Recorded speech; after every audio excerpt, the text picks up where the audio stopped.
rules of the Quran to correct that overnight. No, not overnight. What the rule is, go back to the book. Go to the book. And the trouble with most people, nobody really goes to the book. The thing I would like to ask you is, in this wonderful, and we're having fun here too, but in this wonderful Islamic center, you are gentlemen, as I see. Everybody here that I look at is a male so far. Yes. Now, suppose you went home tonight, every one of these distinguished gentlemen. Yes. And all of your daughters chose this day to tell you that they had decided to marry the Jewish boy down the street or the Christian boy that was walking around. Suppose that, any of these things, I don't have to elaborate further. Young people, often they start all these things, and then how do you speak to them when you say, look, the Jew is my brother, the Christian is my brother, but we don't get married. And then you come back to white doesn't want to marry black, and then everybody passes laws. So, first of all, Afghanistan, and they're all fighting each other, and secondly, intermarriage, or what they decided. What if your son came home and said, I have been a good Muslim for 30 years, but suddenly I have decided to become a Christian. So what do you say? Yes. Okay. Your second question about marriage. Islam tells us, you see, in detail now, whom we can and whom we can't. We follow this biblical injection to the letter, where the Bible says that an idolater or an idolatress thou shalt not marry. Now we uphold that. An idolater and an idolatress thou shalt not marry. So my son falls in love with a Hindu girl. My religion says, no, you can't marry her. No matter how beautiful she is, no matter how much she allures. One is that you can't marry. Now racially, with the Hindus, most of the Hindus, we are one language group. We have the same racial stock. We carry the same surnames. We enjoy the same dishes. But because of our religious concept, idea of God, my religion says, no, you can't marry an idolater or an idolatress. My religion allows me to marry a Christian woman or a Jewess. It does allow you to marry? It does allow, yes. It does allow. I didn't know that. The reason. There's a reasoning behind it. He said, look, we are so close.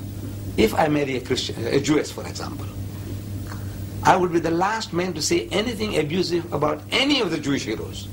Moses, David, Solomon, Jesus. We have the highest respect for them.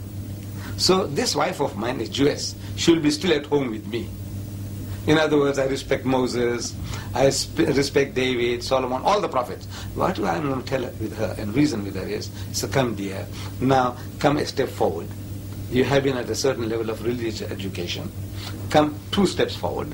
One is to accept Jesus and then accept Muhammad as well. So I'm asking her to come to a higher level of understanding religion. To the Christian woman, in this country, when I said that at first, that look, we are allowed to marry Christian women. So the white men in the audiences, when I delivered talks, they were thinking, say, I know why. So I said, why? He said, just because we are whites. You think now marrying a white woman is a superior thing to do? I said, no. Even if the Christian woman is an African woman, she is a Hottentot, she is a Bushman, she is Christian, I can marry her. Because again, we are so close. We accept Jesus as one of the mightiest messengers of God. We accept him as the Messiah. We accept his miraculous birth. We accept his many miracles. The only point of real difference between me and my spouse, that Christian lady, would be that I would say, look, he is not God. He is not the begotten Son of God. But everything else, we have a common denominator. We have one with the Jew. We have a common denominator with the Christian. So we said, we can get them, and more easily they can be absorbed in the house of Islam. Because whatever you believe, we believe, plus a step further. But now my daughter can't marry a Hindu man, nor can she marry a Jew, nor can she marry a Christian. Now the Hindu is understood being an idol worshipper. But now you say, what about the Jew and the Christian? I can marry a Jewess and I can marry a Christian woman. Why can't my daughter marry a Jew or a Christian? Yeah. Now the reason is that you see the Christian husband of my daughter, He's got no respect for Muhammad. He's going to use an offensive language. He's going to say Muhammad is an imposter. Why? Because that's Not his training. necessarily. No, that's his training. Because as soon as you say that you accept Muhammad as a prophet, you are a Muslim. You see, when you say, I say, look, Muhammad, you will say, look, Muhammad was a great man. Everybody says so. He was a mighty man. You know, he created a nation and an empire and a religion. He is supposed to have left behind a book, like the Quran. So I said, look, I take off my hat to the man. He's the great. And so many people say he was one of the greatest men that ever lived. Michael H. Hart, in his top 100, he puts Muhammad number 1. Yes. Jules Masserman, you know, in his book on the Turks, history of the Top Turks. 100 men. Right, in the top 100. Then Jules Masserman, in the history, who are history's great leaders. And Lamartine, in his history of the Turks. He says if greatness of purpose, smallness of means, and outstanding results are the 3 criteria of human greatness, who could dare to compare any great man in modern history with Muhammad? He's daring people, bring your candidates. So in other words now, from that point of view, the Christian, the Westerner, he'll be prepared to concede that Muhammad was a great man. But he was an imposter. In other words, he was a false prophet. So that's the biggest barrier now. Because if you accept that he was also a prophet, prophet means that God chose him. If God chose Muhammad, now Muhammad tells you that the flesh of the swine thou shalt not eat. Now you can say, look, I like pork chops. You know, all my life I've been enjoying it.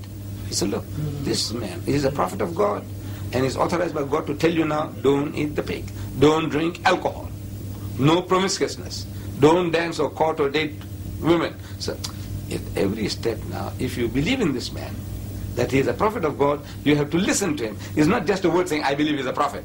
It means nothing. When you say he is a prophet of God, what does it imply? It means that he is chosen by God. Now if he is chosen by God to guide you, to tell you now according to your capacity now, that you are not to touch alcohol, you are not to take interest, you are not, whatever he tells you, it becomes binding on you, which you are not prepared to accept. Who? The Jew or the Christian. Mr. Deedat, I have to... last time I was really afraid to bring these things up because you seem to me a very holy man and I respect you for that. But, sir, there are just too many things... I mean, everybody is so human, and you must know that there are people of great Islamic tradition, particularly we see them in Geneva, it just happens to be a place where many come, who do not observe one single one hardly of the things you said, and they're pretty famous Islamic people, and then they go back home and they put on the raiment or they respect the things only at a certain period in time. Now, I'm not saying that you have a monopoly on the hypocrites, because Christianity is absolutely full of them, and I suppose every other religion is too. But, you know, what God says and does and what prophets say and do is so far from the least of these thy brethren that sometimes it really seems hopeless, including for the Muslims, if you excuse me for saying so. No, I would say that, look, no community in his right mind can claim to be perfect. We all have our black sheep.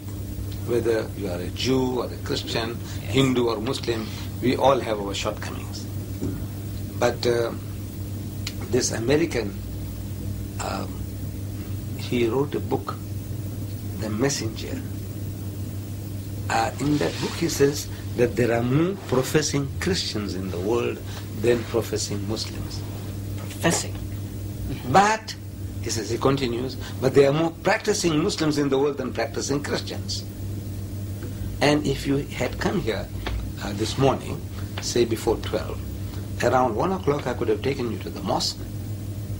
And of course today, and it would have been out, because today was Friday, and on Fridays there's no place even for us in the mosque. This mosque next door to us here, it holds 4,000 people on Fridays. But any ordinary day, any weekday, if you come there, you find that there are more than 1,000 people in the middle of the day. More than 1,000 people in the middle of the day, in the middle of the week, mm-hmm. which you will not find in the Catholic cathedral on Sunday.